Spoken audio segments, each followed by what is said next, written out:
Overcrowding of institutions in the 20th century and the resulting inadequate hygienic conditions quickly led to the spread of disease. The mortality for these patients was around 20%. Institutions became a death sentence. These patients also constituted a danger to persons in their surroundings. Since other treatment methods had failed, any treatment to make patients more docile was appealing to allow for their discharge. MONIZ did not have evidence that his procedures were actually treating individuals' mental illnesses, despite insisting that he was guided by well-thought-out theoretical considerations. He was described as practicing trial and error and willing to take risks, but the risks he took were not his own, but his patients', and his reputation and position made this easier for him. He did not conduct prior stereometric determinations or calculate target areas, instead roughly approximating the cuts, which illustrates his little regard for minimizing brain damage. But he had to start somewhere. Despite the limited data collected, he did not advocate for further research or refinements. Instead, he encouraged its widespread implementation as is, and more than 5,000 lobotomies were performed in the US alone. Which populations most commonly underwent these procedures?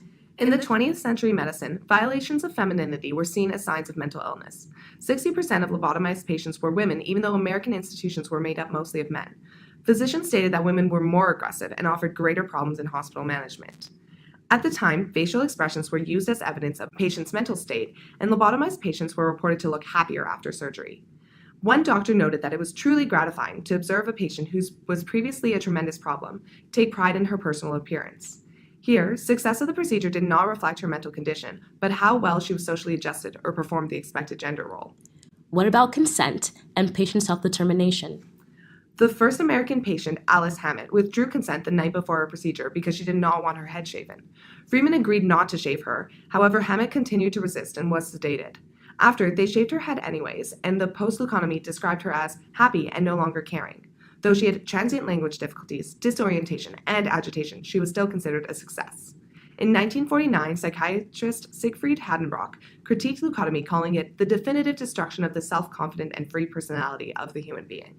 It should be acknowledged that there were differing ideas of consent in the 1930s.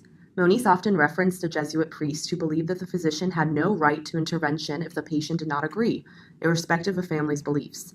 MONIZ valued patients' right to self-determination. However, at the time, it was believed that mentally ill patients could not make decisions for themselves. We believe that while MONIZ promoted his procedure internationally, he did not intend for leucotomy to be performed on a wide range of patients and disproportionately on women. Much of that responsibility lies with Freeman and his outpatient lobotomy. Nevertheless, leucotomy was a procedure of inadequate research, insufficient methodology, and minimal follow-up. A desire to help patients does not justify an aggressive, unsubstantiated procedure. As such, Antonio Egas MONIZ is a historical villain.